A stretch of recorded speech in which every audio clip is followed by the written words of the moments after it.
할렐루야. 5월 17일 화요일 기초영상 시작하겠습니다. 오늘 말씀은 사무엘상 6장의 말씀입니다.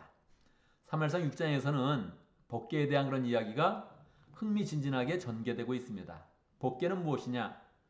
하나님이 한 박스를 만들어서 그 안에 모세의 십계명을 넣고 이것은 나의 임재를 상징하는 것이다. 그렇게 말씀을 해 주셨지요.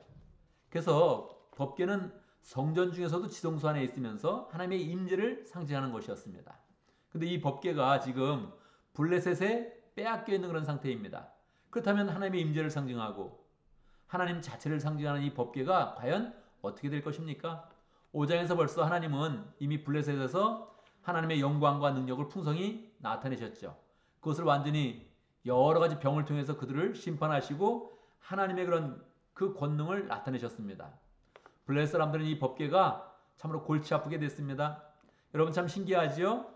하나님의 임재를 상징하는 그런 법궤는 하나님의 백성에게는 축복이 되고 할렐루야. 하나님을 모르는 그런 사람들이 엉성하게 이 법궤를 가지고 있으면 이것이 도리어 병을 만들거나 재앙을 만들어서 하나님의 그런 심판이 나타난다는 것입니다. 그러니까 법궤는 하나님의 백성에게로 늘 돌아와 있어야 하는 것이죠. 블레셋 사람들이 많이 의논을 하다가 결국 이 법궤를 돌려보내자 이렇게 결정을 했습니다. 그들이 결정을 하고 나서 이 돌려보내려니까 마음속에 캥기는 게 있죠.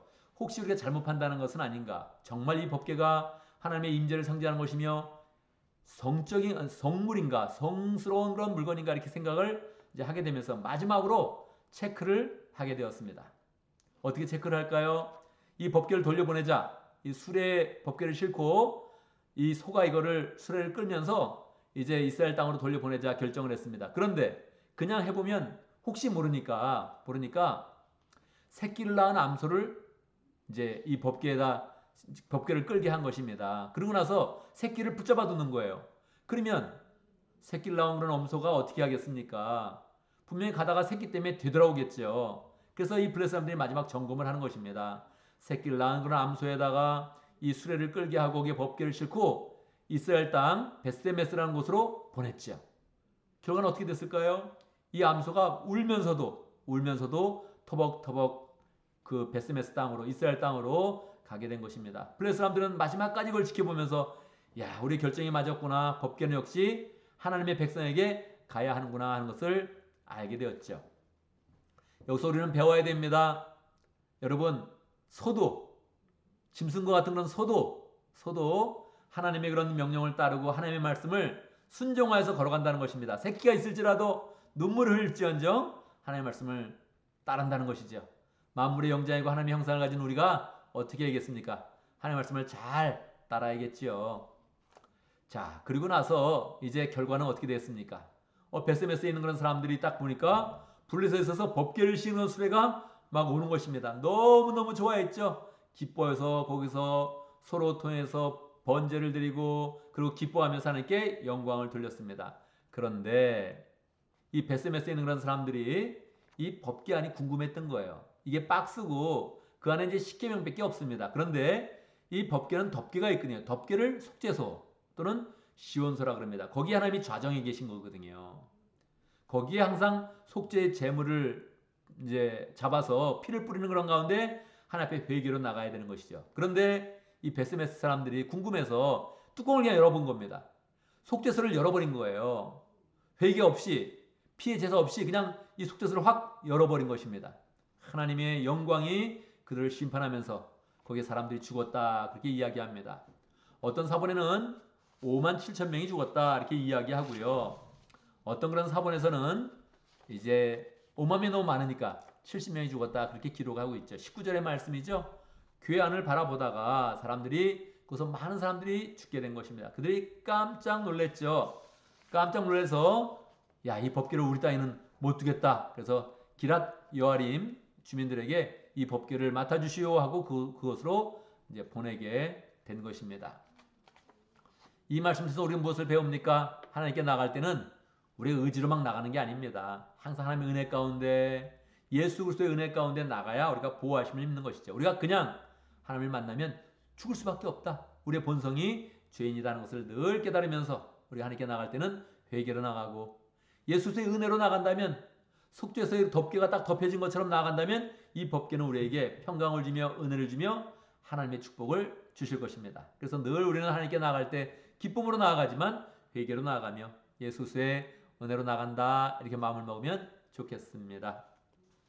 자, 오늘도 말씀 가운데 기도 제목을 붙잡습니다. 우리가 법궤를 사모하고 법궤를 모시는 복된 하나님의 백성 될 수 있도록 늘 회개로 나아가서 하나님의 은혜를 입는 사람 될 수 있도록 그렇게 기도합니다. 오늘은 또 티와나 목장을 위해서 기도하겠습니다. 김실천 목자님, 문혜미 목녀님, 그리고 목원들과 조영훈 성사님 위해서 함께 기도하겠습니다.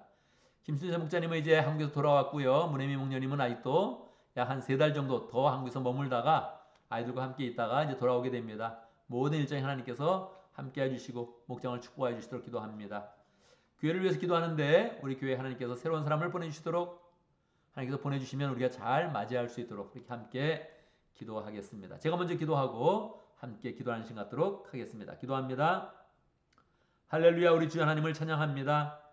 늘 하나님께서는 하나님의 임재를 나타내시며 우리와 함께하기를 원하시는데 그 하나님의 은혜 가운데 늘 승리하는 복된 삶을 살 수 있도록 인도하여 주시옵소서. 하나님이 깊이 사랑하여서 하나님을 모시면서 가지는 축복이 우리의 삶 가운데 풍성하도록 인도하여 주옵소서. 하나님께 그냥 나가는 것이 아니라 하나님께서 우리에게 예수님을 보내주셨는데 예수님의 은혜로 나가게 하시고 그래서 우리의 모든 죄는 없어지고 늘 정결하고 거룩한 그런 상태로 주님을 만날 수 있도록 축복하여 주옵소서. 하나님 아버지, 목장을 위해서 기도합니다. 하나님께서 우리에게 목장을 허락하여 주셨는데 늘 목장을 통해서 하나님의 은혜와 사랑과 능력을 체험할 수 있도록 역사하여 주옵소서. 티와나 목장의 김신철 목자님, 문혜미 목녀님 축복하여 주시고 하나님 목원들을 사랑할 때마다 그리스도의 은혜와 사랑과 능력이 나타날 수 있도록 축복하여 주옵소서.